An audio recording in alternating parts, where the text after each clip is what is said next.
प्यारे दर्शकों, मैं बलजिंदर संघा फिर हाज़र हाँ प्रोग्राम रूबरू लैके। तो अज जो प्रोग्राम असी ये कैमलूप्स दे विच आए हुए हाँ। मंगा बासी जी जोड़े कि राइटर भी आ, सफल बिजनेसमैन भी आ। सो उन्होंने नाल आपां उन्हां दी लेखनी बारे तो होर गल्लां करन वास्ते उन्हां कोले आए हैं। सो मंगा बासी जी, जग पंजाबी टीवी वालों तुहाडा स्वागत है। थैंक यू संघा साहब। तो ਤੁਸੀਂ ਬੋਲੀਆਂ ਵੀ ਬਹੁਤ ਸੋਹਣੀਆਂ ਲਿਖਦੇ ਆ, ਮਾਹੌਲ ਵੀ ਬਹੁਤ ਸੋਹਣਾ। ਮੈਨੂੰ ਲੱਗਦਾ ਕਿ ਆਪਾਂ ਪ੍ਰੋਗਰਾਮ ਦਾ ਸ਼ੁਰੂਆਤ ਆ ਜਿਹੜੀ ਇੱਕ ਤੁਹਾਡੀ ਬੋਲੀ ਦੇ ਨਾਲ ਕਰੀਏ। ਬਿਲਕੁਲ ਜੀ।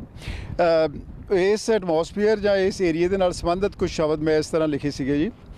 ਰੁੱਤ ਬਸੰਤ ਨੂੰ ਆਵੀਂ ਸਜਣਾ ਤੇ ਤੈਨੂੰ ਬਾਗੀ ਸੈਰ ਕਰਾਵਾਂ, ਐਬਸਫੋਰਡ ਦੇ ਬੇਰੀ ਫਾਰਮ ਫੇਰ ਕਲੋਨੇ ਜਾਵਾਂ, ਓਕਨ ਆਗਨ ਵਰਨਨ ਵਿੱਚ ਦੀ ਕੈਂਬ ਲੂਪ ਲੈ ਆਵਾਂ, ਦੋ ਦਰਿਆਵਾਂ ਨੂੰ ਇੱਕ ਬਣਦਾ ਦਿਖਲਾਵਾਂ, ਦੋ ਦਰਿਆਵਾਂ ਨੂੰ ਇੱਕ ਬਣਦਾ ਦਿਖਲਾਵਾਂ। ਵਾਹ ਜੀ ਵਾਹ। ਸੋ ਇਹ ਸੱਚੀ ਇੱਥੇ ਦੋ ਦਰਿਆ ਇੱਕ ਬਣ ਰਹੇ ਆ ਜਿਹੜੇ ਆਪਣੇ ਪਿੱਛੇ ਮਾਹੌਲ ਆ। ਸੰਘਾ ਸਾਹਿਬ ਦੇਖੋ, ਦੋ ਦਰਿਆ ਜਿਹੜੇ ਕਿ ਦੋਨੇ ਹੀ ਨੈਕਸਟ ਦਰਿਆ ਜਿਹੜਾ ਹੈਗਾ ਉਹ ਦੂਸਰੇ ਪਾਸੇ ਤੋਂ ਆਉਂਦਾ ਹੈਗਾ। ਹਾਂਜੀ, ਇਹ ਉਹਨੂੰ ਨਾਰਥ ਥੌਮਸਨ ਕਹਿੰਦੇ ਆ, ਤੇ ਆਹ ਜਿਹੜਾ ਆਪਣੇ ਨਾਲ ਹੈ ਜਿੱਥੇ ਆਪਾਂ ਖੜੇ ਹੈਗੇ ਆ ਇਹ ਸਾਊਥ ਥੌਮਸਨ ਆ। ਤੇ they are merging into each other, emerge ਹੋ ਕੇ ਦੋਨੇ ਦਰਿਆ ਆਪਣੀ ਹੋਂਦ ਖਤਮ ਕਰਕੇ ਇੱਕ ਵਿੱਚ ਬਦਲ ਜਾਂਦੇ ਆ, ਤੇ ਜਿਸ ਨੂੰ ਕੱਲਾ ਥੌਮਸਨ ਕਿਹਾ ਜਾਂਦਾ। ਥੌਮਸਨ ਤਕਰੀਬਨ ਇੱਥੋਂ 150 ਕਿਲੋਮੀਟਰ ਦੂਰ ਜਾ ਕੇ, 150 ਕਿਲੋਮੀਟਰ ਸਾਊਥ ਨੂੰ ਜਾ ਕੇ ਇੱਕ ਟਾਊਨ ਦਾ ਨਾਂ ਹੈ ਲਿਟਨ। ਲਿਟਨ ਦੇ ਵਿੱਚ ਜਾ ਕੇ ਉੱਥੇ ਫਰੇਜ਼ਰ ਰਿਵਰ ਦੇ ਵਿੱਚ ਅਮਰਜ ਹੋ ਜਾਂਦਾ। ਅੱਛਾ, ਅਮਰਜ ਹੋ ਜਾਂਦਾ। ਫਰੇਜ਼ਰ ਜਿਹੜਾ ਕਿ BC ਦਾ ਬਿਗੇਸਟ ਰਿਵਰ ਆ, ਤੇ ਉਹਦੇ ਵਿੱਚ ਅਨੇਕਾਂ ਛੋਟੇ ਦਰਿਆ ਨਦੀਆਂ ਅਮਰਜ ਹੁੰਦੇ ਆ, ਤੇ ਆਖਰ Fraser itself emerge into the Pacific Ocean close to the Vancouver airport. ਠੀਕ ਆ, ਵਾਹ ਜੀ ਵਾਹ। ਸੋ ਇਹ ਤਾਂ ਅਸੀਂ ਦਰਿਆਵਾਂ ਦੀ ਹਿਸਟਰੀ, ਤੇ ਇਹ ਤਾਂ ਅਸੀਂ ਤੁਹਾਡਾ ਜਿੱਥੇ ਹੁਣ ਆਪਣੀ ਕਰਮ ਭੂਮੀ ਆਪਾਂ ਕਹਿ ਸਕਦੇ ਹਾਂ ਕੈਨੇਡਾ, ਤੇ ਬਹੁਤ ਚਿਰ ਹੋ ਗਿਆ ਤੁਹਾਨੂੰ ਜਨਮ ਭੂਮੀ ਛੱਡਿਆ ਹੋਇਆ ਨੂੰ। ਸੋ ਗੱਲ ਆਪਾਂ ਪਿੱਛੇ ਤੋਂ ਸ਼ੁਰੂ ਕਰਦੇ ਹਾਂ, ਆਪਣੇ ਪਿੰਡ ਬਾਰੇ ਉੱਥੋਂ ਤੋਂ ਦੱਸੋ ਪਹਿਲਾਂ। ਹਾਂਜੀ ਸੰਘਾ ਸਾਹਿਬ, ਮੈਂ ਜਲੰਧਰ ਡਿਸਟ੍ਰਿਕਟ ਦੇ ਇੱਕ ਛੋਟੇ ਜਿਹੇ ਪਿੰਡ ਬੀੜ ਬੰਸੀਆਂ ਦਾ ਜੰਪਲ ਹੈਗਾ, ਜਿਹੜਾ ਕਿ ਡਿਸਟ੍ਰਿਕਟ ਜਲੰਧਰ ਜਿਵੇਂ ਤੁਹਾਨੂੰ ਦੱਸਿਆ, ਤੇ ਤਹਿਸੀਲ ਫਲੋਰ ਗੁਰਾਇਆਂ ਦੇ ਕੋਲ ਹੈਗਾ। ਠੀਕ ਹੈ। ਤੇ ਉੱਥੇ ਮੇਰੀ ਮੁੱਢਲੀ ਐਜੂਕੇਸ਼ਨ ਹੋਈ, ਤੇ ਮੇਰੀ ਜਿਹੜੀ ਹਾਇਰ ਸੈਕੰਡਰੀ ਸੀਗੀ ਉਹ ਰੁੜਕਾ ਕਲਾਂ, ਤੇ BA ਜੰਡਿਆਲਾ ਮੰਜਕੀ ਤੋਂ, ਤੇ MA ਮੇਰੀ political science Lehalpur Khalsa college Jalandhar ਤੋਂ ਹੈਗੀ ਆ। ਤੇ ਉਸੇ ਸਾਲ ਜਿਸ ਸਾਲ ਮੈਂ MA ਕੰਪਲੀਟ ਕੀਤੀ ਤੇ ਸਬੱਬ ਬਣਿਆ ਤੇ ਮੈਂ ਕੈਨੇਡਾ ਮਾਈਗ੍ਰੇਟ ਕਰ ਗਿਆ। ਠੀਕ। ਇਹ ਕਿਹੜੇ ਦਿਨਾਂ ਦੀ ਗੱਲ ਆ ਜੀ ਤੁਸੀਂ ਜਦੋਂ ਕੈਨੇਡਾ ਮਾਈਗ੍ਰੇਟ ਹੋਏ? ਇਹ ਸਤੰਬਰ 1977 ਵਿੱਚ। ਅੱਛਾ, ਸੋ ਇਹਦਾ ਮਤਲਬ ਕਾਫੀ ਲੰਬਾ ਵਕਤ ਹੈਗਾ, ਆਲਮੋਸਟ 45 ਸਾਲ ਤੋਂ ਉੱਪਰ ਟਾਈਮ ਹੋ ਗਿਆ। 35 ਪਲੱਸ ਹੋ ਗਿਆ, ਸੌਰੀ। ਹਾਂਜੀ ਹਾਂ। ਤੇ ਉਸ ਤੋਂ ਬਾਅਦ ਤੁਹਾਡਾ ਲਿਖਣ ਦਾ ਜਿਹੜਾ ਸ਼ੌਂਕ ਆ ਉਹ ਇੰਡੀਆ ਤੋਂ ਸ਼ੁਰੂ ਹੋ ਗਿਆ ਸੀ, ਜਾਂ ਇੱਥੇ ਕੈਨੇਡਾ ਦੇ ਵਿੱਚ ਆ ਕੇ ਉਹਨੂੰ, ਜਿੱਦਾਂ ਆਪਾਂ ਕਹਿੰਦੇ ਭੂ ਹੇਰਵੇਂ ਦੇ ਵਿੱਚੋਂ ਆਪਾਂ ਨੂੰ ਕਵਿਤਾ ਜਨਮ ਦੀ ਇਹ ਵੀ ਕਿਹਾ ਜਾਂਦਾ। ਸੋ ਤੁਸੀਂ ਇਹਦੇ ਬਾਰੇ ਦੱਸੋ, ਤੁਹਾਡਾ ਸ਼ੌਂਕ ਕਦੋਂ ਤੋਂ ਸੀਗਾ? ਬਲਜਿੰਦਰ, ਲਿਖਣ ਦਾ ਸ਼ੌਕ, ਜੋ ਸ਼ਬਦਾਂ ਨਾਲ ਮੋਹ ਪਿਆਰ ਸੀ, ਉਹ ਤਾਂ ਬਚਪਨ ਤੋਂ ਹੀ ਸੀਗਾ। ਚਾਹੇ ਮੈਂ ਮਤਲਬ ਕਿਉਂਕਿ ਪਿੰਡ ਦੇ ਜੋ ਆਮ ਸਧਾਰਨ ਕਵੀ ਸੀਗੇ ਉਹਨਾਂ ਨੂੰ ਸੁਣਦੇ ਸੀ, ਕਵੀਸ਼ਰੀਆਂ ਸੁਣਦੇ ਸੀ, ਉਹਨਾਂ ਨੇ ਉੱਥੋਂ ਚੇਟਕ ਸ਼ਬਦਾਂ ਨਾਲ ਮਤਲਬ 2-4 ਕਰਨ ਦੀ ਉੱਥੋਂ ਹੀ ਲੱਗ ਗਈ ਸੀਗੀ, ਜਿਹੜੀ ਕਿ ਸਕੂਲ ਟਾਈਮ ਮੈਂ ਕੁਛ ਨਾ ਕੁਛ ਮਤਲਬ ਤੁਕਬੰਦੀ ਕਰਨ ਲੱਗ ਪਿਆ ਸੀ, ਤੇ ਕਾਲਜ ਜਾ ਕੇ ਮੈਂ ਛਪਣਾ ਸ਼ੁਰੂ ਹੋ ਗਿਆ ਸੀਗਾ। ਤੇ ਹਾਂ, ਜਿਵੇਂ ਮੈਂ ਕੈਨੇਡਾ 'ਚ ਆਇਆ, ਜਿਵੇਂ ਤੁਸੀਂ ਭੂ ਹੇਰਵੇਂ ਦੀ ਗੱਲ ਕੀਤੀ ਆ, ਜ਼ਰੂਰ ਹੀ ਇਹ ਤਾਂ ਸੁਭਾਵਿਕ ਆ ਕਿ ਕੋਈ ਵੀ ਜੀਵਤ ਪ੍ਰਾਣੀ ਜਦੋਂ ਜਿੱਥੇ ਜਨਮ ਲੈਂਦਾ, ਤੇ ਜਨਮ ਲੈਣ ਤੋਂ ਬਾਅਦ ਜੇ ਉਹਨੂੰ ਜਨਮ ਭੂਮੀ ਨੂੰ ਛੱਡ ਕੇ ਦੂਸਰੇ ਥਾਂ ਜਾਂਦਾ, ਸੁਭਾਵਿਕ ਆ ਕਿ ਉਹਦੇ ਹੱਥੀਂ ਲਾਏ ਬੂਟੇ ਜਾਂ ਉਹਦੇ ਬਾਪ ਦੇ ਹੱਥੀਂ ਲਾਏ ਬੂਟੇ, ਤੇ ਐਸਟੈਬਲਿਸ਼ਮੈਂਟ ਜਾਂ ਸੁਸਾਇਟੀ ਐਜ਼ ਏ ਹੋਲ ਜਿੱਥੇ ਉਹ ਪਲਦਾ, ਸੁਸਾਇਟੀ ਨੇ ਉਹਨਾਂ ਨੂੰ ਪਿਆਰ ਦਿੱਤਾ, ਤੇ ਸੁਸਾਇਟੀ ਨੂੰ ਉਹਨਾਂ ਨੇ ਮੋੜ ਕੇ ਇੱਜ਼ਤ ਮਾਣ ਦਿੱਤਾ, ਤੇ ਉਹਨਾਂ ਜੋ ਜਾਤਾਂ ਜ਼ਰੂਰ ਆਉਣੀਆਂ, ਉਹ ਮੁਹੱਬਤਾਂ। ਠੀਕ ਆ, ਹਾਂਜੀ ਬਿਲਕੁਲ ਤੁਹਾਡੇ ਵਿਚਾਰ ਸਹੀ ਆ। ਮੇਰੇ ਵੀ ਵਿਚਾਰ ਇਹੀ ਆ ਕਿ ਭੂ ਹੇਰਵਾਂ ਕਵਿਤਾ ਪੈਦਾ ਨਹੀਂ ਕਰਦਾ, ਕਵਿਤਾ ਪਹਿਲਾਂ ਮਨੁੱਖ ਦੇ ਅੰਦਰ ਹੁੰਦੀ ਆ। ਹਾਂ, ਭੂ ਹੇਰਵਾਂ ਉਹਦੇ ਵਿੱਚ ਇੱਕ ਪਾਰਟ ਜ਼ਰੂਰ ਅਦਾ ਕਰਦਾ ਕਿ ਮਨੁੱਖ ਜਦੋਂ ਪ੍ਰਵਾਸ ਕਰਦਾ ਆਪਦੇ ਦੇਸ਼ ਤੋਂ ਬਾਹਰ, ਤਾਂ ਉਹਦੀਆਂ ਪਹਿਲੀਆਂ ਕਵਿਤਾਵਾਂ ਦੇ ਵਿੱਚ ਇੱਦਾਂ ਦੇ ਰੰਗ ਹੁੰਦੇ ਆ, ਤੇ ਤੁਹਾਡੀਆਂ ਕਵਿਤਾਵਾਂ ਦੇ ਵਿੱਚ ਵੀ ਹੈਗੇ ਆ। ਪਹਿਲੀ ਕਿਤਾਬ ਤੁਹਾਡੀ ਕਦੋਂ ਛਪੀ? ਹਾਂ, ਪਹਿਲੀ ਕਿਤਾਬ ਮੇਰੀ ਸਨ 1992 ਦੇ ਵਿੱਚ ਛਪੀ। ਕੀ ਨਾਂ ਸੀਗਾ ਜੀ ਉਹਦਾ? ਉਸ ਕਿਤਾਬ ਦਾ ਨਾਂ ਸੀ ਬਰਫ਼ ਦਾ ਮਾਰੂਥਲ। ਬਰਫ਼ ਦਾ ਮਾਰੂਥਲ। ਬਰਫ਼ ਦਾ ਮਾਰੂਥਲ ਹੋਣ ਦਾ ਹੀ ਕਾਰਨ ਇਹ ਸੀ ਕਿ ਜਿਹੜਾ ਕਿ ਨਾਂ ਹੀ ਭੂ ਹੇਰਵੇ 'ਚੋਂ ਉਪਜਿਆ ਸੀ, ਕਿਉਂਕਿ ਕੈਨੇਡਾ ਦੀ ਧਰਤੀ ਤੇ ਆ ਕੇ ਮੈਨੂੰ ਇੰਝ ਲੱਗਾ ਕਿ ਜਿਸ ਧਰਤੀ ਨੂੰ ਮੈਂ ਸੁਪਨਿਆਂ ਦੀ ਧਰਤੀ ਅਪਣਾ ਕੇ ਇੱਥੇ ਮਾਈਗ੍ਰੇਟ ਹੋਇਆ ਸੀ, ਆਉਣ ਤੇ ਕੁਝ ਸਮਾਂ ਪਹਿਲਾਂ ਮੈਨੂੰ ਇਸ ਤਰ੍ਹਾਂ ਲੱਗਾ ਕਿ ਜਿਵੇਂ ਇੱਥੇ ਦੇ ਲੋਕਾਂ ਦੇ ਜਿਹੜੇ ਸ਼ਬਦ ਆ ਉਹ ਵੀ ਫਰੋਜ਼ਨ ਨੇ, ਤੇ ਇੱਥੇ ਦੇ ਲੋਕਾਂ ਦੀਆਂ ਜੋ ਨਜ਼ਰਾਂ ਆ ਉਹ ਵੀ ਫਰੋਜ਼ਨ ਨੇ, ਤੇ ਲੋਕ ਤੁਹਾਨੂੰ ਨਸਲੀ ਰਵੱਈਏ ਦੇ ਨਾਲ, ਨਸਲੀ ਪੈਮਾਨੇ ਦੇ ਨਾਲ ਤੁਹਾਡੀ ਲਿਆਕਤ ਨੂੰ ਮਿਲਦੇ ਹੈਗੇ ਆ। ਤੇ ਇਹ ਨਹੀਂ ਕੋਸ਼ਿਸ਼ ਕਰਦੇ ਕਿ ਜਿਹੜਾ ਆਦਮੀ ਹੈਗਾ ਆ, it should be non but he has inside in his mind. ਉਹਨੂੰ ਇੰਟਰਪ੍ਰੀਟੇਸ਼ਨ ਉਹਦੀ ਚਮੜੀ ਦੇ ਰੰਗ ਤੋਂ ਜਾਂ ਉਹਦੀ ਓਰੀਜਨ ਤੋਂ ਕੀਤੀ ਜਾਂਦੀ ਸੀ। ਉਸ 'ਤੇ ਇਹ ਹੋਇਆ ਕਿ ਮੈਨੂੰ ਇੰਝ ਲੱਗਾ ਕਿ ਇਹ ਦੇਸ਼ ਜਿਸ ਨੂੰ ਮੈਂ ਬੜੇ ਚਾਅ ਨਾਲ ਅਪਣਾਇਆ ਸੀ ਕਿ ਇਹ ਤਾਂ ਜਸਟ ਲਾਈਕ ਬਰਫ਼ ਦਾ ਮਾਰੂਥਲ। ਹਾਂਜੀ ਬਿਲਕੁਲ। ਆਪਣਾ ਜਿਹੜਾ ਕੁਛ ਉੱਧਰ ਆਪਣੇ ਜਿਹੜੇ ਪਹਿਲਾਂ ਦੇ ਇੱਧਰ ਲੋਕ ਆਏ ਆ, ਕੁਛ ਇੱਦਾਂ ਦੇ ਮੈਨੂੰ ਲੱਗਦਾ ਕਿ ਉਹ ਕਈ ਵੱਡੀਆਂ ਕਰਕੇ ਉੱਧਰ ਗੱਲਾਂ ਦੱਸਦੇ ਵੀ ਆਪਾਂ ਨੂੰ ਲੱਗਦਾ ਕਿ ਨਹੀਂ ਸਵਰਗ ਹੈਗਾ, ਪਰ ਜਦੋਂ ਆਪਾਂ ਆਉਣੇ ਇੱਕਦਮ ਆਪਣੇ ਕੁਛ ਭਰਮ ਟੁੱਟਦੇ ਆ। ਸੋ ਉਹਦੇ ਵਿੱਚੋਂ ਕਈ ਵਾਰੀ ਆਪਣੀ ਕਵਿਤਾ ਭੂਹੇਰ ਵੱਲ ਚੱਲੀ ਜਾਂਦੀ ਆ। ਤੇ ਉਸ ਤੋਂ ਬਾਅਦ ਪਰ ਤੁਹਾਡੀਆਂ ਕਵਿਤਾਵਾਂ ਦੇ ਆਪਾਂ ਅਖੀਰ ਤੱਕ ਜਾਂਦੇ ਹਾਂ ਜਦੋਂ ਤੁਹਾਡੀ ਧਰਤ ਕਰੇ ਰਜੋਈ ਕਿਤਾਬ ਆਉਂਦੀ ਆ। ਉਸ ਤੋਂ ਕਾਫੀ ਚਿਰ ਬਾਅਦ ਤੁਹਾਡੀ ਮੈਂ ਪਹਿਲੀ ਕਿਤਾਬ ਬਰਫ਼ ਦਾ ਮਾਰੂਥਲ ਵੀ ਪੜ੍ਹੀ ਹੋਈ ਆ, ਉਹਦੇ ਵਿੱਚ ਭੂਹੇਰਵੇਂ ਦਾ ਰੰਗ ਹੈਗਾ। ਸੋ ਇੱਥੋਂ ਤੱਕ ਆਉਂਦਿਆਂ ਮਨੁੱਖ ਦੀ ਸੋਚ ਚੇਂਜ ਹੁੰਦੀ ਆ। ਸੋ ਇਹਦੇ ਬਾਰੇ ਤੁਸੀਂ ਕਹਿ ਸਕਦੇ ਆ ਕਿ ਸੋਚ ਚੇਂਜ ਹੋਣ ਦਾ ਕਾਰਨ ਕੀ ਆ? ਮਨੁੱਖ ਮੁੜ ਕੇ ਇਸ ਨੂੰ ਆਪਣਾ ਦੇਸ਼ ਕਿਉਂ ਕਹਿਣ ਲੱਗ ਜਾਂਦਾ? ਦੇਖੋ ਜੀ, ਗੱਲ ਬਲਜਿੰਦਰ ਇਹ ਆ ਕਿ human mind it's very complexed philosophy itself. ਤੇ ਆਦਮੀ ਜਿੱਥੇ ਜਨਮ ਲੈਂਦਾ ਪਹਿਲਾਂ ਉਸ ਦਾ ਹੋ ਕੇ ਰਹਿੰਦਾ, ਤੇ ਜਦੋਂ ਉਹ ਮਾਈਗ੍ਰੇਟ ਕਰਦਾ ਇੱਕ ਥਾਂ ਨੂੰ ਛੱਡ ਕੇ ਦੂਸਰੀ ਨੂੰ, ਪਰ ਉਹ ਸਮਾਂ ਲੱਗਦਾ। ਜਿਵੇਂ ਇੱਕ ਬੂਟੇ ਨੂੰ ਜਦੋਂ ਅਸੀਂ ਪੱਟ ਕੇ ਦੂਸਰੀ ਥਾਂ ਲਾਉਂਦੇ, ਉਹਦੇ ਵੀ ਪੱਤੇ ਝੜਦੇ ਆ ਤੇ ਇਟ ਟੇਕਸ ਟਾਈਮ। ਔਰ ਜਿਹੜੇ ਮੌਸਮਾਂ ਦੇ ਸਫ਼ਰ, ਉਹਨੂੰ ਸਫ਼ਰ 'ਚ ਹੀ ਲੰਘਣਾ ਪੈਂਦਾ। ਫਿਰ ਪੱਤੇ ਪੁੰਗਰਦੇ ਆ ਤੇ ਉਹ ਉਸ ਵਾਤਾਵਰਨ ਨੂੰ ਹੌਲੀ ਹੌਲੀ ਅਪਣਾ ਲੈਂਦਾ, ਜਿਵੇਂ ਤੁਸੀਂ ਔਰ ਮੈਂ ਅਪਣਾਇਆ। ਹੁਣ ਵਾਕਿਆ ਹੀ ਜਦੋਂ ਮੈਨੂੰ ਇਹ ਦਰਖਤ ਵੀ ਮੇਰੇ ਆਪਣੇ ਦੇਸ਼ ਭਾਰਤ ਹਿੰਦੁਸਤਾਨ ਵਰਗੇ ਜਾਂ ਪੰਜਾਬ ਵਰਗੇ ਲੱਗਦੇ ਆ, ਮੈਨੂੰ ਇਹ ਦਰਿਆ ਵੀ ਸਤਲੁਜ ਤੇ ਬਿਆਸ ਦੇ ਭੈਣ ਭਰਾ ਹੀ ਲੱਗਦੇ ਆ। ਤੇ ਮੈਨੂੰ ਇਹ ਲੋਕ ਵੀ ਬੇਸ਼ੱਕ ਇਹਨਾਂ ਦੇ ਵੱਖਰੇ ਰੰਗ ਆ, ਉਹ ਮੇਰੇ ਲੋਕਾਂ ਵਰਗੇ ਹੀ ਲੱਗਦੇ ਆ। ਮੈਨੂੰ ਇਹ ਬੱਚੇ ਵੀ ਜੋ ਆਲੇ ਦੁਆਲੇ ਫਿਰ ਰਹੇ ਆ, ਇਹ ਉਸ ਤਰ੍ਹਾਂ ਹੀ ਲੱਗਦੇ ਜਿਵੇਂ ਕਿਸੇ ਇੱਕ ਦਿਨ ਅਸੀਂ ਵੀ ਫੱਟੀ ਬਸਤੇ ਸਮੇਤ ਸਕੂਲ ਤੋਂ ਘਰਾਂ ਨੂੰ ਆਉਂਦੇ ਹੋਏ ਮਾਂ ਦੀ ਮਮਤਾ ਦੀ ਪੂਰਤੀ ਕਰਦੇ। ਬਿਲਕੁਲ। ਸੋ ਸੂਝਵਾਨ ਦਰਸ਼ਕੋ, ਪਹਿਲਾਂ ਅਸੀਂ ਬਾਹਰ ਸੀਗੇ ਜਿੱਥੇ ਦੋ ਦਰਿਆ ਮਿਲਦੇ ਆ। ਸੋ ਕੁਛ ਗੱਲਾਂ ਅਸੀਂ ਬਾਸੀ ਸਾਹਿਬ ਨਾਲ ਉੱਥੇ ਕੀਤੀਆਂ, ਜਿਹਦੇ ਵਿੱਚ ਕਿਤਾਬਾਂ ਬਾਰੇ ਵੀ ਸੀ, ਦਰਿਆਵਾਂ ਬਾਰੇ ਵੀ ਸੀ। ਤੇ ਹੁਣ ਅਸੀਂ ਸਟੂਡੀਓ ਦੇ ਵਿੱਚ ਆ ਗਏ ਹਾਂ। ਹੁਣ ਬੈਠ ਕੇ ਇਹਨਾਂ ਨਾਲ ਕੁਛ ਹੋਰ ਗੱਲਾਂ ਬਾਤਾਂ ਕਰਾਂਗੇ। ਸੋ ਬਾਸੀ ਸਾਹਿਬ, ਮੈਨੂੰ ਲੱਗਦਾ ਕਿ ਆਪਾਂ ਕਿਤਾਬਾਂ ਦੀਆਂ ਗੱਲਾਂ ਕਰ ਰਹੇ ਸੀ ਜਾਂ ਭੂਹੇਰਵੇਂ ਦੀਆਂ ਗੱਲਾਂ ਕਰ ਰਹੇ ਸੀ। ਸੋ ਤੁਹਾਡੀ ਕਿਸੇ ਕਵਿਤਾ ਤੋਂ ਸ਼ੁਰੂ ਕਰੀਏ ਆਪਾਂ ਪ੍ਰੋਗਰਾਮ ਹੁਣ। ਠੀਕ ਹੈ ਸਿੰਘਾ ਸਾਹਿਬ, ਆਪਾਂ ਕਵਿਤਾ ਤੋਂ ਕਰ ਲੈਂਦੇ ਹਾਂ। ਮੈਂ ਕਵਿਤਾ ਸੁਣਾਉਣੀ, ਜਦੋਂ ਦਰਿਆ ਮਿਲਦੇ ਨੇ। ਮੇਰੇ ਖਿਆਲ ਆਪਾਂ ਦਰਿਆਵਾਂ ਦੇ ਕੋਲੋਂ ਆਏ ਹਾਂ। ਹਾਂਜੀ ਹਾਂਜੀ, ਠੀਕ ਹੈ।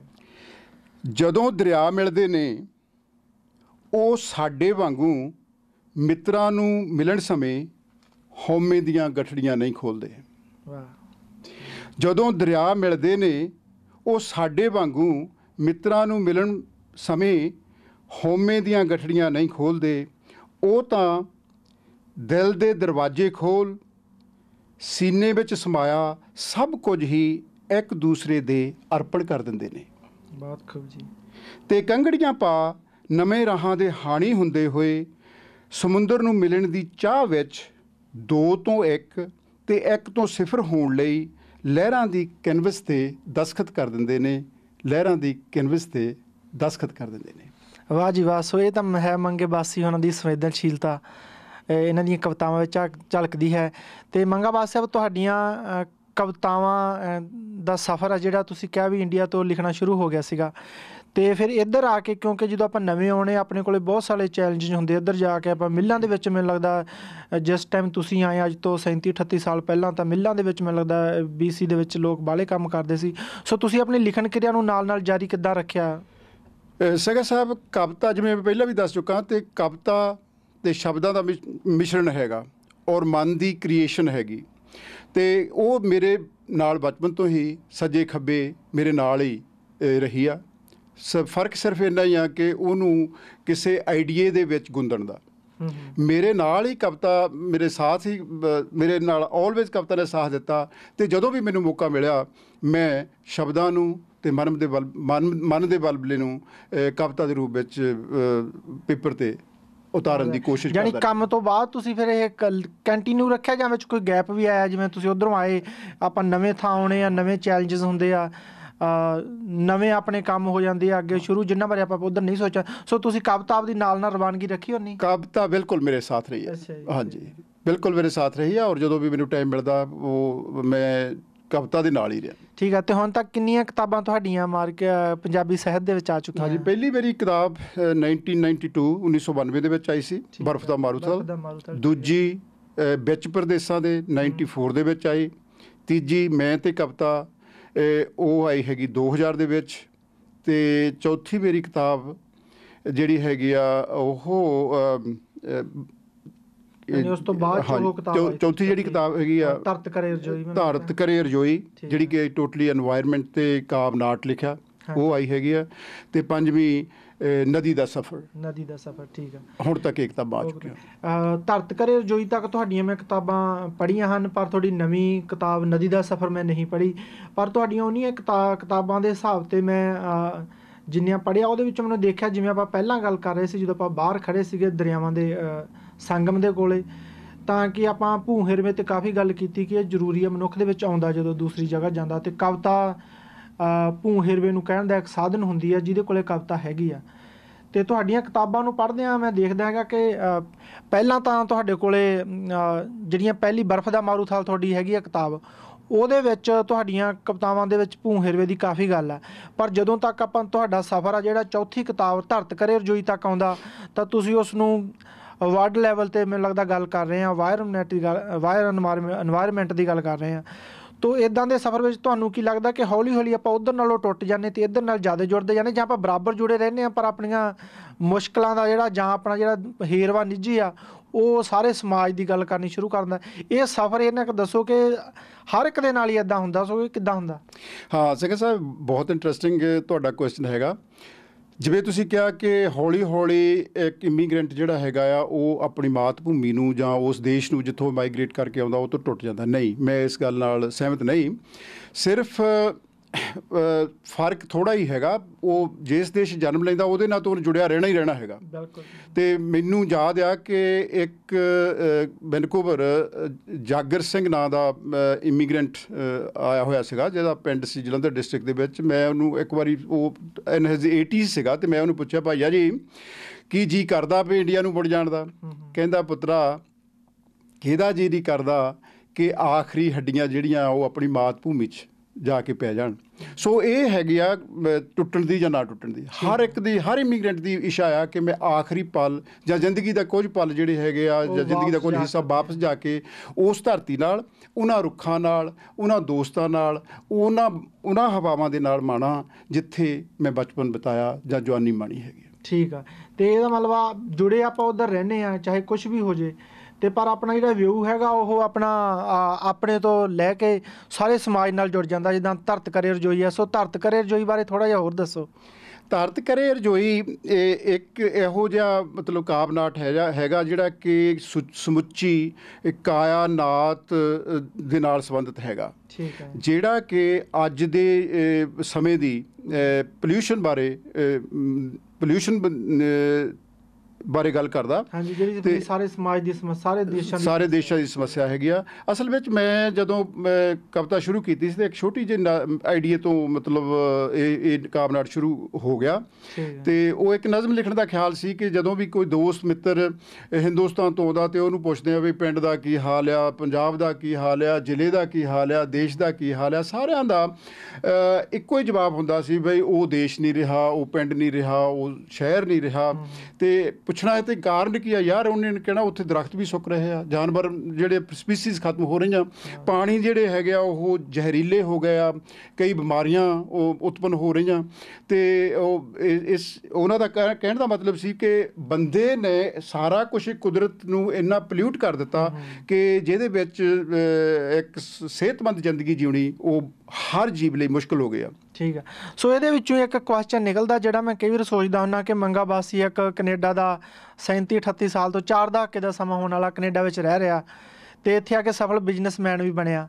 ਅਤੇ ਉਹ ਹੁੰਦਿਆਂ ਹੋਇਆਂ ਵੀ ਜਿਹੜੀ ਇਸ ਕਿਤਾਬ ਵਿੱਚ ਗੱਲ ਕੀਤੀ ਆ, ਉਹਨੇ ਜੀਵ ਜੰਤੂਆਂ ਤੋਂ ਲੈ ਕੇ ਮਨੁੱਖ ਤੱਕ ਹਰ ਇੱਕ ਦੇ ਭਲੇ ਦੀ ਗੱਲ ਮੰਗੀ ਹੈ ਇਸ ਕਿਤਾਬ ਦੇ ਵਿੱਚ। ਅਤੇ ਇੱਦਾਂ ਦਾ ਬੈਲੈਂਸ ਆਪਾਂ ਕਿੱਦਾਂ ਰੱਖ ਸਕਦੇ ਹਾਂ ਕਿ ਬਿਜ਼ਨਸਮੈਨ ਦਾ ਕਿਰਦਾਰ ਕੁਛ ਹੋਰ ਹੁੰਦਾ, ਉਹਨੇ ਹੋਰ ਢੰਗ ਨਾਲ ਲੋਕਾਂ ਨਾਲ ਡੀਲ ਕਰਨਾ ਹੁੰਦਾ, ਅਤੇ ਜਿਹੜੀ ਕਵਿਤਾ ਉਹ ਦਿਲ ਦੀ ਸੰਵੇਦਨਸ਼ੀਲਤਾ ਹੁੰਦੀ ਆ।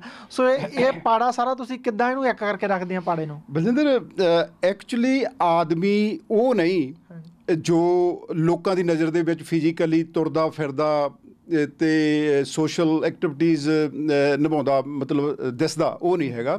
ਐਕਚੁਅਲੀ ਮਨੁੱਖ ਦੀ ਹੋਂਦ ਜਿਹੜੀ ਆ ਇਹ ਉਹਦੇ ਮਨ ਤੋਂ ਨਿਰਧਾਰਿਤ ਹੁੰਦੀ ਆ, determined from the thinking of the man, ਉਹਦੇ ਤੋਂ ਹੁੰਦੀ ਆ। ਤੁਸੀਂ ਇੱਕ ਬਿਜ਼ਨਸਮੈਨ ਹੁੰਦੇ ਹੋਏ ਮਜ਼ਦੂਰਾਂ ਬਾਰੇ ਸੋਚ ਸਕਦੇ ਆ, ਤੁਸੀਂ ਬਿਜ਼ਨਸਮੈਨ ਹੁੰਦੇ ਹੋਏ ਕੁਦਰਤ ਬਾਰੇ ਸੋਚ ਸਕਦੇ ਹਾਂ, ਤੁਸੀਂ এনवायरमेंट ਬਾਰੇ ਗੱਲ ਕਰ ਸਕਦੇ ਹਾਂ। I think you have the more opportunity being a businessman than ਜੋ ਉਹਨਾਂ ਦਿਨਾਂ ਨਾਲੋਂ ਜਦੋਂ ਤੁਸੀਂ ਇੱਕ ਸਧਾਰਨ ਵਰਕਰ ਹੁੰਦੇ ਆ। ਇਹਦਾ ਮਤਲਬ ਇਹ ਨਹੀਂ ਵੀ ਵਰਕਰ ਨਹੀਂ ਕੋਈ ਸੋਚਦਾ, ਵਰਕਰ ਵੀ ਸੋਚ ਸਕਦਾ, ਪਰ ਮੈਨ ਇਜ਼ ਆਫਟਰ ਆਲ ਏ ਮੈਨ, ਆਦਮੀ ਇਨਸਾਨ ਆ। ਇਹ ਤਾਂ ਐਵੇਂ ਬੰਦਿਆਂ ਅਸੀਂ ਮਤਲਬ ਫਿਲੋਸਫਰਸ ਨੇ ਬੰਦੇ ਨੂੰ ਵੱਖਰੇ ਵੱਖਰੇ ਸੈਕਸ਼ਨ ਦੇ ਵਿੱਚ ਵੰਡ ਦਿੱਤਾ ਕਿ ਇਹ ਪ੍ਰੋਲੇਟੇਰੀਅਨ ਸੁਸਾਇਟੀ ਆ, ਇਹ ਵੀ ਮਤਲਬ ਕੈਪੀਟਲਿਸਟਿਕ ਹੈਗੀ ਆ। ਪਰ ਐਕਚੁਅਲੀ ਗੱਲ ਤਾਂ ਕਵਿਤਾ ਜਿਹੜੀ ਆ ਨਾ, ਇਹ ਤਾਂ ਇੱਕ ਮਨ ਦੀ ਸੋਚ ਕਹਾਣੀ ਆ, ਮਨ ਦੀ ਇੰਟਰਪ੍ਰੀਟੇਸ਼ਨ ਹੈਗੀ ਆ। ਇੱਕ ਸਕਸੈਸਫੁਲ ਬਿਜ਼ਨਸਮੈਨ ਹੁੰਦਾ ਹੋਇਆ ਇੱਕ ਵਧੀਆ ਰਾਈਟਰ ਹੋ ਸਕਦਾ, ਇੱਕ ਮਜ਼ਦੂਰ ਹੁੰਦਾ ਹੋਇਆ, ਇੱਕ ਸਧਾਰਨ ਕਾਮਾ ਹੁੰਦਾ ਹੋਇਆ ਵੀ ਹੋ ਸਕਦਾ ਹੈਗਾ। ਠੀਕ ਆ ਜੀ। ਅਤੇ ਹੁਣ ਗੱਲ ਕਰਦੇ ਹਾਂ, ਤੁਹਾਨੂੰ ਅੱਜ ਤੱਕ ਦੀ ਪੋਇਟਰੀ ਦਾ ਤੁਹਾਡਾ ਕਾਫੀ ਲੰਬਾ ਸਫ਼ਰ ਹੋ ਗਿਆ, ਅਤੇ ਹੁਣ ਤੱਕ ਕਿੰਨੇ ਕੁ ਮਾਣ ਸਨਮਾਨ ਤੁਹਾਨੂੰ ਲੋਕਾਂ ਨੇ ਦਿੱਤੇ ਹੈਗੇ ਆ ਪੋਇਟਰੀ ਦੇ ਵਿੱਚ?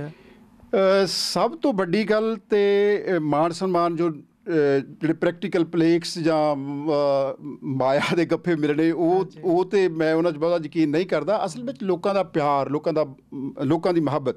ਭਾਵੇਂ ਮੈਂ one of the best successful young person ਸੀਗਾ ਜਦੋਂ ਮੈਂ ਇੰਡੀਆ ਤੋਂ ਵੀ ਆਇਆ। ਆਈ ਵਾਜ਼ ਆਲ ਰਾਊਂਡਰ ਪਰਸਨ। ਜਦੋਂ ਮੈਂ ਆਪਣੇ ਡੈਡੀ ਦੇ ਨਾਲ ਖੇਤੀ ਕਰਦਾ ਸੀ ਤੇ ਆਈ ਵਾਜ਼ ਟੋਟਲੀ ਫਾਰਮਰ। ਜਦੋਂ ਮੈਂ ਪਲੇਗਰਾਊਂਡ ਸੀ ਆਈ ਵਾਜ਼ ਟੋਟਲੀ ਪਲੇਅਰ।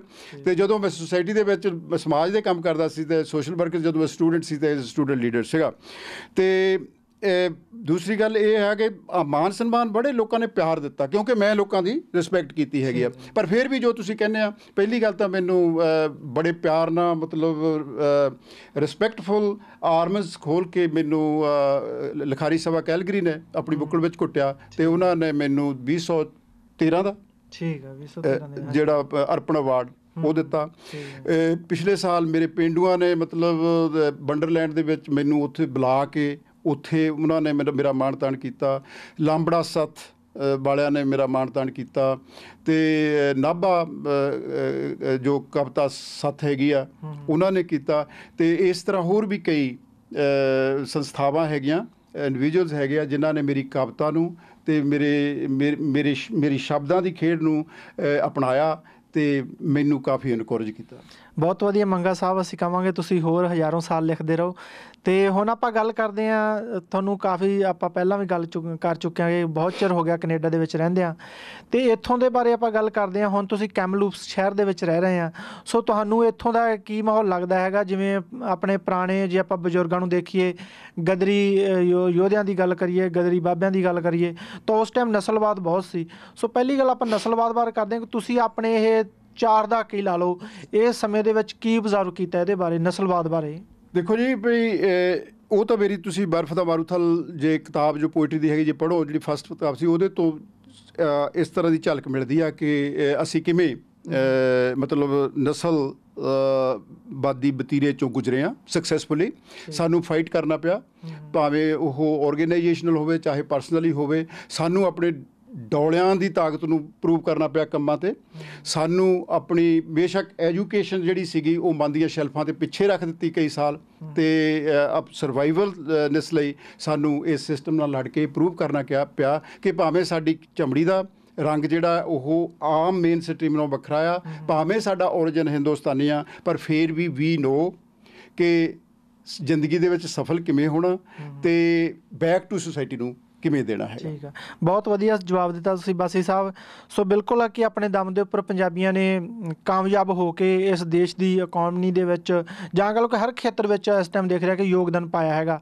ਸੋ ਇਹ ਯੋਗਦਾਨ ਹੋ ਗਿਆ। ਇਸ ਤੋਂ ਬਾਅਦ ਆਪਾਂ ਪਿੱਛੇ ਬਾਰੇ ਫਿਰ ਸੋਚਦੇ ਹਾਂ, ਆਪਣੇ ਪਿੰਡ ਬਾਰੇ, ਆਪਣੀਆਂ ਗਲੀਆਂ ਬਾਰੇ। ਸੋ ਤੁਸੀਂ ਉੱਥੋਂ ਨਾਲ ਹੁਣ ਕਿੱਦਾਂ ਜੁੜੇ ਹੋ? ਹਜੇ ਵੀ ਜੁੜੇ ਹੋਏ ਹੋ ਪੂਰੀ ਤਰ੍ਹਾਂ? ਹਾਂ ਬਿਲਕੁਲ ਸੰਗਾ ਸਾਹਿਬ, ਮੇਰਾ ਪਿੰਡ ਬੀੜ ਬਾਂਸੀਆਂ ਠੀਕ ਹੈ ਅਤੇ ਡਿਸਟ੍ਰਿਕਟ ਜਲੰਧਰ ਦੇ ਵਿੱਚ ਆ। ਅੱਜ ਤੱਕ ਮੇਰਾ ਖਿਆਲ ਕੋਈ ਐਸਾ ਵਿਆਹ ਨਹੀਂ ਜਿਹੜਾ ਜਦੋਂ ਕਿਸੇ ਬੱਚੇ ਦਾ ਵਿਆਹ ਹੁੰਦਾ ਅਤੇ ਮੈਨੂੰ ਇੱਥੇ ਬੈਠੇ ਨੂੰ ਉਹ ਫੋਨ ਨਾ ਕਰਨ ਜਾਂ ਕਾਰਡ ਨਾ ਪਾਉਣ। ਅਤੇ ਮੈਂ ਜੋ ਵੀ ਪਿਆਰ ਬੱਚਿਆਂ ਨੂੰ ਹੈਗਾ ਉਹ ਰੈਗੂਲਰਲੀ ਦਿਨਾ। ਮੇਰੇ ਦੋਸਤ ਉੱਥੇ ਹੈਗੇ ਆ, ਉਹਨਾਂ ਨੂੰ ਕਹਿਣਾ ਵੀ ਇੰਨੇ ਤੁਸੀਂ ਉਹਨਾਂ ਦਾ ਕੁਛ ਨਾ ਕੁਛ ਮੈਨੂੰ ਰਿਪਰੈਜ਼ੈਂਟ ਕਰੋ, ਔਰ ਉਹ ਕਰਦੇ ਆ। ਇਸੇ ਹੀ ਤਰ੍ਹਾਂ ਪਿੰਡ ਦੇ ਵਿੱਚ ਜੋ ਨੌਜਵਾਨ ਹੈਗੇ ਉਹਨਾਂ ਨੂੰ ਮਤਲਬ ਸੇਧ ਦੇ ਜ਼ਿੰਦਗੀ ਦੀ ਦਿੰਦੇ ਰਹਿ ਰਹੇ ਆ, ਔਰ ਉਹ ਸੁਣਦੇ ਆ ਅਤੇ ਜ਼ਿੰਦਗੀ ਜਿਉਣ ਦੇ ਅਰਥਾਂ ਨੂੰ ਇੰਟਰਪ੍ਰੇਟ ਕਰਦੇ ਆ, ਔਰ ਉਹ ਦੇ ਆਰ ਫੋਲੋਇੰਗ ਅਸ। ਅਤੇ ਜੋ ਸਾਡੇ 'ਚ ਊਣਤਾਈਆਂ ਉਹਨਾਂ ਨੂੰ ਅਸੀਂ ਕਹਿੰਦੇ ਊਣਤਾਈਆਂ ਨੂੰ ਫੋਲੋ ਕਰੋ, ਕਿਉਂਕਿ ਮੈਨ ਇਜ਼ ਨਾਟ ਪਰਫੈਕਟ। ਅਤੇ ਪਰ ਤੁਸੀਂ ਜੋ ਅਸੀਂ ਸਾਡੇ ਐਕਸਪੀਰੀਅੰਸ ਤੋਂ ਮਤਲਬ ਕਾਮਯਾਬੀ ਵੱਲ ਨੂੰ ਸਾਡੇ ਕਦਮ ਆ, ਉਹਨਾਂ ਨੂੰ ਜ਼ਰੂਰ ਫੋਲੋ ਕਰੋ, ਔਰ ਬੱਚੇ ਕਰ ਰਹੇ ਆ। ਇਸ ਤੋਂ ਬਿਨਾਂ ਸਾਡੇ ਪਿੰਡ ਦੇ ਵਿੱਚ ਸਕੂਲ ਗੁਰਦੁਆਰਾ ਮਤਲਬ ਜੇ ਬਣਿਆ ਅਤੇ ਪਿੰਡ ਵਾਲਿਆਂ ਨੇ ਹਾਕ ਮਾਰੀ ਆ, ਅਤੇ ਮੈਂ ਆਪਣੇ ਪੇਂਡੂ ਭਰਾਵਾਂ ਨਾਲ ਜਾਂ ਦੋਸਤ ਮਿੱਤਰਾਂ ਨਾਲ ਮਿਲ ਕੇ ਉਹਨਾਂ ਦੇ ਅੱਗੇ ਜਾ ਕੇ ਗਲ 'ਚ ਪੱਲਾ ਪਾ ਕੇ ਵੀ ਇਹ ਪਿੰਡ ਵਾਸਤੇ ਗੁਰਾਹੀ ਕੀਤੀ, ਔਰ ਪਿੰਡ ਦੇ ਲੋਕਾਂ ਨੂੰ ਵਾਪਸ ਭੇਜਿਆ, ਜਿਹੜੇ ਕਿ ਮੈਂ ਉਹਨਾਂ ਦੇ ਦੇਣਦਾਰ ਸੀ। ਇਸੇ ਤਰ੍ਹਾਂ ਪਿੰਡ ਦੇ ਵਿੱਚ ਸਕੂਲ ਦੀ ਬਿਲਡਿੰਗ ਬਣਾਈ, ਜਿਹੜੀ ਕਿ 94 ਦੇ ਵਿੱਚ $56,000 ਅਸੀਂ ਇਕੱਠਾ ਕੀਤਾ ਭਰਾਵਾਂ ਨੇ ਰਲ ਕੇ। ਠੀਕ ਹੈ। ਇੱਥੋਂ ਤੱਕ ਵੀ ਜਦੋਂ ਮੈਂ ਇੰਗਲੈਂਡ ਗਿਆ ਅਤੇ ਮੇਰੇ ਪੇਂਡੂ ਜੋਗਿੰਦਰ ਬਾਸੀ ਹੁਣੀ ਅਤੇ ਉਹਨਾਂ ਦੇ ਘਰ ਸਾਰਿਆਂ ਨੇ ਇਕੱਠੇ ਹੋਏ, ਅਤੇ ਉਹ ਕਹਿੰਦੇ ਦੱਸੋ ਜੀ ਵੀ ਇਹ ਤੁਸੀਂ ਆਏ ਕੀ ਕਰਨਾ। ਮੈਂ ਕਿਹਾ ਉਹ ਤਾਂ ਤੁਹਾਨੂੰ ਪਤਾ ਹੀ ਆ, ਮੈਂ ਪਿੰਡ ਵਾਸਤੇ ਤੁਹਾਤੋਂ ਪੈਸੇ ਲੈਣਾ। ਅਤੇ ਫਿਰ ਉਹ ਕਹਿ ਰਿਹਾ ਕਿ ਤੂੰ ਕਿੰਨੇ ਚਲੋ ਉਹਨੇ ਬੜੇ ਸਵਾਲ ਜਵਾਬ ਹੋਏ, ਆਖਰ ਉਹ ਸੈਟਿਸਫਾਈ ਹੋ ਗਏ। ਅਤੇ ਉਹ ਇੱਕ ਮੇਰੇ ਦੋਸਤ ਮਤਲਬ ਪਹਿਲਵਾਨ ਮੁੰਡਾ 18 ਸਾਲ ਦੀ ਉਮਰ ਦੇ ਵਿੱਚ ਉਹਨੇ ਖੁਰਜ ਜਿੱਤੀ ਸੀ ਪੰਜਾਬ ਕੇਸਰੀ ਦੀ, ਰੇਸ਼ਮ ਬਾਸੀ। ਅਤੇ ਉਹ ਕਹਿੰਦਾ ਬਾਸੀ ਸਾਹਿਬ ਅਸੀਂ ਸੈਟਿਸਫਾਈਡ ਹਾਂ, ਹੁਣ ਇੱਦਾਂ ਕਰੋ ਵੀ ਜੋ ਤੁਸੀਂ ਸਾਤੋਂ ਲੈਣਾ ਚਾਹੁੰਦੇ ਆ ਉਹ ਸਾਨੂੰ ਰਸੀਦਾਂ ਕੱਟ ਕੇ ਦਿਓ, ਇਹ ਨਾ ਪੁੱਛੋ ਕਿ ਅਸੀਂ ਕਿੱਥੋਂ ਦਈਏ, ਬੇਸ਼ੱਕ ਬੈਂਕ 'ਚੋਂ ਚੱਕ ਕੇ ਦਈਏ, ਪਰ ਤੁਹਾਨੂੰ ਅਸੀਂ ਖਾਲੀ ਨਹੀਂ ਮੋੜਾਂਗੇ, ਤੁਹਾਡੇ ਮੂੰਹ ਮੰਗੇ। ਸੋ ਇਹ ਤਾਂ ਹੈ ਤੁਹਾਡਾ ਵਿਅਕਤੀਗਤ ਅਤੇ ਜਿਨ੍ਹਾਂ ਦੇ ਨਾਲ ਆਪਾਂ ਜੁੜੇ ਹੋਏ ਹਾਂ ਸਰਕਲ ਦੇ ਵਿੱਚ, ਆਪਦੇ ਪਿੰਡ ਦੇ, ਆਪਦੇ ਸ਼ਹਿਰ ਦੇ, ਜਾਂ ਕਹਿ ਲਓ ਕਿ ਆਪਣੇ ਦੇਸ਼ ਦੇ ਹੀ, ਤੋਂ ਕਿਸੇ ਨਾ ਕਿਸੇ ਢੰਗ ਨਾਲ ਆਪਾਂ ਉੱਧਰ ਵਾਪਸ ਮਦਦ ਕਰਨ ਜਾਂਦੇ ਹੈਗੇ ਆ। ਅਤੇ ਹੁਣ ਤੁਸੀਂ ਇਹ ਦੱਸੋ ਕਿ ਤੁਹਾਡੀਆਂ ਇਹਨਾਂ ਕਿਤਾਬਾਂ ਤੋਂ ਬਾਅਦ ਹੁਣ ਤੁਹਾਡੀ ਕੋਈ ਨਵੀਂ ਕਿਤਾਬ ਆ ਰਹੀ ਹੈ? ਕਿਉਂਕਿ ਪਿੱਛੇ ਜੇ ਤੁਹਾਡੀ ਇੱਕ ਕਿਤਾਬ ਉਸ ਤੋਂ ਬਾਅਦ ਆਈ ਆ ਧਰਤ ਕਰੇ ਰਜੋਈ ਤੋਂ ਬਾਅਦ, ਉਹਦੇ ਵਿੱਚੋਂ ਥੋੜ੍ਹਾ ਦੱਸੋ ਕਿ ਉਹ ਕਵਿਤਾ ਦੀ ਵਿੱਚ ਕਿੱਦਾਂ ਦੀ ਤੁਹਾਡੀ ਕਵਿਤਾ, ਅਤੇ ਇੱਕ ਕਵਿਤਾ ਵੀ ਉਹਦੇ ਵਿੱਚੋਂ ਤੁਹਾਡੇ ਤੋਂ ਸੁਣਾਂਗੇ, ਅਤੇ ਹੁਣ ਅੱਗੇ ਕੀ ਕਰ ਰਹੇ ਹੋ ਹੁਣ? ਹਾਂਜੀ, ਉਹ ਨਦੀ ਦਾ ਸਫ਼ਰ ਜਿਹੜੀ ਨਵੀਂ ਕਵਿਤਾ ਦੀ ਕਿਤਾਬ ਆਈ ਹੈ, ਨਦੀ ਦਾ ਸਫ਼ਰ ਇਸ ਤਰ੍ਹਾਂ ਆ ਸੰਘਾ ਸਾਹਿਬ ਕਿ ਮੈਂ ਇਮੀਗ੍ਰੈਂਟ ਨੂੰ ਇੱਕ ਨਦੀ ਦੇ ਤੌਰ 'ਤੇ ਲਿਆ ਹੈਗਾ, ਕਿ ਭਾਵੇਂ ਉਹ ਝੀਲ 'ਚੋਂ ਨਹੀਂ ਨਿਕਲਦਾ, ਆਪਣੇ ਪਿੰਡ 'ਚੋਂ ਜਾਂ ਆਪਣੇ ਸ਼ਹਿਰ 'ਚੋਂ ਉਹਦੀ ਉਤਪਤੀ ਹੁੰਦੀ ਆ, ਪਰ ਉਹਦੀ ਜਿਹੜੀ ਚੱਲਣੀ ਆ ਇੱਕ ਮਿਸ਼ਨ ਨੂੰ ਲੈ ਕੇ, ਜਿਵੇਂ ਇੱਕ ਨਦੀ ਦਾ ਇੱਕ ਮਿਸ਼ਨ ਹੁੰਦਾ ਕਿ ਮੈਂ ਸਾਗਰ ਨੂੰ ਮਿਲਣਾ, ਅਤੇ ਹਰ ਇਮੀਗ੍ਰੈਂਟ ਦਾ ਵੀ ਇਹੀ ਆ, ਉਹ ਕੁਛ ਸੁਪਨੇ ਲੈ ਕੇ ਚੱਲਦਾ, ਅਤੇ ਤਾਂ ਹੀ ਮੇਰੀ ਭਾਵਨਾ ਹੈਗੀ ਆ ਉਹਦੇ ਵਿੱਚ ਉਹ ਇਮੀਗ੍ਰੈਂਟ ਲੋਕਾਂ ਦੀ ਆ, ਅਤੇ ਨਾ ਨਦੀ ਦਾ ਸਫ਼ਰ। ਜਿਵੇਂ ਕਿ ਮੈਂ ਇੱਕ ਥਾਂ ਲਿਖਿਆ ਸੀ ਵੀ ਇਸ ਨਦੀ ਦਾ ਨਾਂ ਕੀ ਰੱਖੀਏ, ਇਹ ਨਹੀਂ ਝੀਲ ਦੀ ਜਾਈ, ਕਿਉਂਕਿ ਆਮ ਤੌਰ 'ਤੇ ਨਦੀ ਤਾਂ ਝੀਲ 'ਚੋਂ ਨਿਕਲਦੀ ਆ। ਬਿਲਕੁਲ, ਹਾਂਜੀ। ਇਸ ਨਦੀ ਦਾ ਨਾਂ ਕੀ ਰੱਖੀਏ, ਇਹ ਨਹੀਂ ਝੀਲ ਦੀ ਜਾਈ, ਇਹ ਤਾਂ ਮੇਰੇ ਪਿੰਡ ਦੀ ਜੂਹ 'ਚੋਂ ਕਵਿਤਾ ਬਣ ਬਹਿ ਆਈ। ਬੇਗ ਇਸ ਦਾ ਸ਼ਬਦ ਸੁਨਹਿਰੀ, ਗਜ਼ਲ ਜਹੀ ਗਹਿਰਾਈ, ਮਿਲਣਾ ਸਾਗਰ ਨੂੰ ਫਿਰਦੀ ਲੇਖ ਲਿਖਾਈ। So there are some mission, there are some aims, goals ਹੈਗੇ ਆ ਹਰ ਇਮੀਗ੍ਰੈਂਟ ਦੇ, ਉਹਨਾਂ ਨੂੰ ਪਾਉਣ ਦੀ ਕੋਸ਼ਿਸ਼ ਕਰਦੇ ਆ, ਔਰ ਸਾਰੇ ਗੋਲ ਪ੍ਰਾਪਤ ਹੋਣੇ ਆ ਜਾਂ ਨਹੀਂ, ਇਹਦੇ ਬਾਰੇ ਕੁਛ ਨਹੀਂ ਕਿਹਾ ਜਾ ਸਕਦਾ। ਠੀਕ ਹੈ ਜੀ। ਅਤੇ ਤੁਸੀਂ ਬੋਲੀਆਂ ਵੀ ਸਟੇਜਾਂ ਦੇ ਉੱਪਰ ਬਹੁਤ ਸੋਹਣੀਆਂ ਸੁਣਾਉਂਦੇ ਆ, ਜਿਹਨੂੰ ਜਦੋਂ ਵੀ ਕਦੇ ਸੁਣਨ ਦਾ ਮੌਕਾ ਮਿਲਿਆ ਤਾਂ ਉਹਨਾਂ ਨੂੰ ਇੰਜੋਏ ਵੀ ਕੀਤਾ, ਅਤੇ ਉਹਨਾਂ ਦੇ ਵਿੱਚ ਕੋਈ ਮੈਸੇਜ ਵੀ ਹੁੰਦਾ। ਸੋ ਸਾਡੇ ਨਾਲ ਇੱਕ ਦੋ ਬੋਲੀਆਂ ਜ਼ਰੂਰ ਸ਼ੇਅਰ ਕਰੋ। ਲਓ ਜੀ ਸੁਣੋ। ਹਾਂਜੀ, ਪੂਰੀ ਆਪਦੀ ਖੁੱਲ੍ਹ ਕੇ ਆਵਾਜ਼ ਦੇ ਵਿੱਚ ਗਾਓ। ਕੋਈ ਗੱਲ ਨਹੀਂ। ਲਓ ਤੇ ਮਤਲਬ ਰਲਮਾ ਮਿਲਵਾ ਐਕਸਪੀਰੀਅੰਸ ਆ ਪਿੱਛੇ ਨਾਲ ਇੱਥੇ ਦਾ। ਬਈ ਜਦ ਵੀ ਵੇਲ ਮਿਲੇ ਫਰਜ਼ਾਂ ਤੋਂ, ਜਦ ਵੀ ਬੇਲ ਮਿਲੇ ਫਰਜ਼ਾਂ ਤੋਂ, ਯਾਦ ਵਤਨ ਦੀ ਆਵੇ, ਹੋ ਦਿਨ ਕਾਲਜ ਦੇ ਖੂਹ ਦਾ ਗੇੜਾ, ਬਈ ਦਿਨ ਕਾਲਜ ਦੇ ਖੂਹ ਦਾ ਗੇੜਾ, ਲੋਰ ਜਹੀ ਚੜ ਜਾਵੇ, ਤੇ ਤਨ ਦੇ ਹੀ ਨੂੰ ਮਨ ਦੀ ਕਵਿਤਾ, ਤਨ ਦੇ ਹੀ ਨੂੰ ਮਨ ਦੀ ਕਵਿਤਾ, ਗਲੀਆਂ ਵਿੱਚ ਕਮਾਵੇ, ਤੇ ਮਿਸ਼ਰੀ ਵਰਗੇ ਬੋਲ ਗੁਆਚੇ, ਨਾ ਕੋਈ ਦਿਲੋਂ ਬੁਲਾਵੇ, ਲੰਘ ਗਏ ਬਹਿਣਾ ਨੂੰ, ਕਿਹੜਾ ਮੋੜ ਲਿਆਵੇ, ਲੰਘ ਗਏ ਵਹਿਣਾ ਨੂੰ, ਕਿਹੜਾ ਮੋੜ ਲਿਆਵੇ, ਲੰਘ ਗਏ ਵਹਿਣਾ ਨੂੰ। ਤੇ ਕੂੰਜਾਂ ਵਾਂਗੂ ਸਾਡੇ ਲੇਖੀ ਦੇਸ ਕੋਈ ਨਾ ਆਇਆ, ਤੇ ਕੂੰਜਾਂ ਵਾਂਗੂ ਸਾਡੇ ਲੇਖੀ ਦੇਸ ਕੋਈ ਨਾ ਆਇਆ, ਤੇ ਬਾਪੂ ਦੇ ਖੂਹ ਤੋਂ ਪੁੱਟ ਬੂਟਾ, ਬਈ ਬਾਪੂ ਦੇ ਖੂਹ ਤੋਂ ਪੁੱਟ ਬੂਟਾ, ਬਿਨ ਕੋ ਵਰਿਆ ਲਾਇਆ, ਤੇ ਹਫ਼ਤੇ ਸਾਲ ਮਹੀਨੇ ਗੁਜ਼ਰੇ, ਤਦ ਜੋ ਬੰਤੇ ਆਇਆ ਮੌਸਮ ਬਰਫਾਂ ਦਾ, ਲਗਰਾਂ ਨੇ ਅਪਣਾਇਆ ਮੌਸਮ ਬਰਫਾਂ ਦਾ, ਲਗਰਾਂ ਨੇ ਅਪਣਾਇਆ ਮੌਸਮ ਬਰਫਾਂ ਦਾ। ਵਾਹ ਜੀ ਵਾਹ, ਬਹੁਤ ਡੂੰਘੀ ਗੱਲ ਕਹਿਤੀ, ਲਗਰਾਂ ਨੇ ਅਪਣਾਇਆ ਮੌਸਮ ਬਰਸਾਂ ਦਾ, ਬਰਫਾਂ ਦਾ। ਸ਼ਾਇਦ ਆਪਾਂ ਵੀ ਇਹੀ ਕਰਦੇ ਹਾਂ। ਸੋ ਇਹੀ ਮਨੁੱਖ ਦੀ ਚਾਲ ਆ, ਇੱਕ ਨਦੀ ਦੀ ਚਾਲ ਆ। ਤੇ ਤੁਸੀਂ ਸਾਡੇ ਦਰਸ਼ਕਾਂ ਨੂੰ, ਜਗ ਪੰਜਾਬੀ ਦੇ ਟੀਵੀ ਦੇ ਦਰਸ਼ਕਾਂ ਨੂੰ ਕੋਈ ਮੈਸੇਜ ਦੇਣਾ ਚਾਹੋ, ਜਾਂ ਆਪਣੇ ਹੋਰ ਕਮਿਊਨਿਟੀ ਮੈਂਬਰਾਂ ਨੂੰ ਕੋਈ ਮੈਸੇਜ ਦੇਣਾ ਚਾਹੋ ਆਪਣੇ ਵੱਲੋਂ? ਮੈਂ ਤੇ ਇਹ ਮੈਸੇਜ ਦੇਣ ਦੇ ਕਾਬਿਲ ਤੇ ਨਹੀਂ ਹੈ, ਪਰ ਫਿਰ ਵੀ ਮੈਂ ਸੁਝਾਅ ਦੇ ਸਕਦਾ ਕਿ ਜੋ ਸਾਡੇ ਬਜ਼ੁਰਗ ਪਿਛਲੀ ਸਦੀ ਦੇ ਸ਼ੁਰੂ ਵਿੱਚ ਆਏ, ਉਹਨਾਂ ਦੇ ਸੁਪਨਿਆਂ ਦੀ ਪ੍ਰਾਪਤੀ ਲਈ ਸੰਘਰਸ਼ ਜਾਰੀ ਰੱਖੋ। ਮਨੁੱਖੀ ਏਕਤਾ, ਬਰਾਬਰਤਾ ਲਈ ਲੜਦੇ ਰਹੋ ਤੇ ਭਾਈਚਾਰੇ ਦੇ ਵਿੱਚ ਸਾਂਝ ਲਈ ਕੁਰਬਾਨੀ ਵੀ ਦੇਣੀ ਪਵੇ ਤਾਂ ਪਿੱਛੇ ਨਾ ਹਟੋ। ਬਸ ਚੱਲਣਾ ਹੀ ਜ਼ਿੰਦਗੀ ਹੈ। ਤੇ ਦੂਸਰੀ ਗੱਲ ਇਹ ਆ ਕਿ ਨੈਵਰ ਫੋਰਗੇਟ, ਕਦੀ ਵੀ ਆਪਣੇ ਰੂਟਸ, ਆਪਣਾ ਪਿੱਛਾ ਤੇ ਆਪਣਾ ਦੇਸ਼, ਪਿੰਡ, ਸਮਾਜ, ਪਰਿਵਾਰ ਨੂੰ ਕਦੀ ਨਾ ਭੁੱਲੋ ਤੇ ਸਕਸੈਸ ਤੁਹਾਡੇ ਵੱਲ ਆਪ ਹੀ ਆ ਰਹੀ ਹੈ। ਵਾਹ ਜੀ ਵਾਹ। ਸੋ ਮੰਗਾ ਬਾਸੀ ਉਹਨਾਂ ਦਾ ਹੈਗਾ ਕਿ ਦੁਨੀਆ ਦੇ ਵਿੱਚ ਕਿਤੇ ਵੀ ਤਰੱਕੀ ਕਰੋ, ਪਰ ਆਪਣੀਆਂ ਜੜ੍ਹਾਂ ਦੇ ਨਾਲ ਜੁੜੇ ਰਹੋ। ਸੋ ਧੰਨਵਾਦ ਤੁਹਾਡਾ ਮੰਗਾ ਬਾਸੀ ਜੀ, ਸਾਡੇ ਵੱਲੋਂ ਕਿ ਤੁਸੀਂ ਸਾਨੂੰ ਟਾਈਮ ਦਿੱਤਾ ਤੇ ਰੂਬਰੂ ਹੋਣ ਦਾ ਮੌਕਾ ਦਿੱਤਾ। Thank you. ਐਂਡ ਭਾਜੀ ਹੁਣੀ ਜਗ ਟੀਵੀ ਵੱਲੋਂ ਇਹਨਾਂ ਦਾ ਵੀ ਬਹੁਤ ਧੰਨਵਾਦ ਆ। ਔਰ ਤੁਸੀਂ ਕੈਮਲੂਪਸ ਦੇ ਵਿੱਚ ਆਏ ਆ, ਜਿਹੜਾ ਕੈਮਲੂਪ ਵੀ ਇੱਕ BC ਦਾ, ਥੋਮਸਨ ਵੈਲੀ ਦਾ ਬੜਾ ਹਿਸਟੋਰੀਕਲ ਸ਼ਹਿਰ ਹੈ, ਜਿੱਥੇ ਆਪਣੇ ਹਿੰਦੁਸਤਾਨੀ 1906 ਦੇ ਰਹਿੰਦੇ ਆ। ਤੇ ਜਿਹਦੇ ਵਿੱਚ ਮੈਂ ਫੈਮਲੀਆਂ ਦੇ ਨਾਂ ਤਾਂ ਨਹੀਂ ਲੈਣਾ ਚਾਹੁੰਦਾ, ਪਰ ਬੜੇ ਸਕਸੈਸਫੁਲ, ਜਿਨ੍ਹਾਂ ਦੇ ਬੱਚੇ ਅੱਜ ਕੱਲ੍ਹ 5ਵੀਂ ਜਨਰੇਸ਼ਨ ਵੀ ਆ, 3rd ਜਨਰੇਸ਼ਨ ਜਿਹੜੇ ਹੈਗੇ ਆ। ਕੈਸ਼ ਹੀਟ ਵਰਗੇ, ਜਿਹੜਾ BC ਦਾ ਸੋਲਿਸਿਟਰ ਜਨਰਲ ਬਣਿਆ, ਤੇ ਉਹਦਾ ਹੀ ਬਾਬਾ ਜੀ ਸ਼ੇਰ ਸਿੰਘ ਹੁਸ਼ਿਆਰਪੁਰ ਡਿਸਟ੍ਰਿਕਟ 'ਚੋਂ ਆਏ ਸੀਗੇ, ਪਿੰਡ ਹੱਲੂਵਾਲ ਤੋਂ। ਤੇ ਉਹ ਜਿਹੜੇ, ਜੇ ਤੁਸੀਂ ਗੁਰਦੁਆਰੇ ਜਾਵੋ ਤੇ ਗੁਰਦੁਆਰੇ ਦੀ ਜਿਹੜੀ ਲੈਂਡ ਆ, ਉਹਨਾਂ ਦੇ ਬਾਬੇ ਸ਼ੇਰ ਸਿੰਘ ਨੇ ਉਹ ਡੋਨੇਟ ਕੀਤੀ ਹੋਈ ਆ।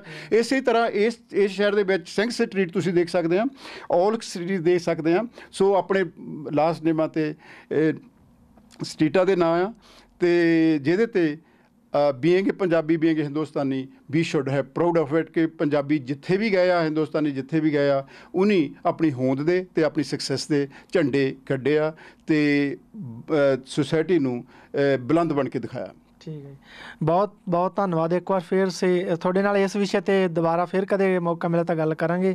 ਸੋ ਮੇਰੇ ਵੱਲੋਂ ਜਗ ਪੰਜਾਬੀ ਟੀਵੀ ਦੇ ਸਾਰੇ ਹੀ ਦਰਸ਼ਕਾਂ ਦਾ ਧੰਨਵਾਦ, ਅਤੇ ਅਗਲੇ ਵੀਕ ਫਿਰ ਹਾਜ਼ਰ ਹੋਵਾਂਗੇ ਕਿਸੇ ਨਵੀਂ ਸ਼ਖਸੀਅਤ ਦੇ ਨਾਲ ਰੂਬਰੂ ਪ੍ਰੋਗਰਾਮ ਦੇ ਵਿੱਚ। ਤਦ ਤੱਕ ਦੇ ਲਈ ਇਜਾਜ਼ਤ ਦਿਓ। ਸਤਿ ਸ਼੍ਰੀ ਅਕਾਲ। ਥੈਂਕ ਯੂ ਜੀ।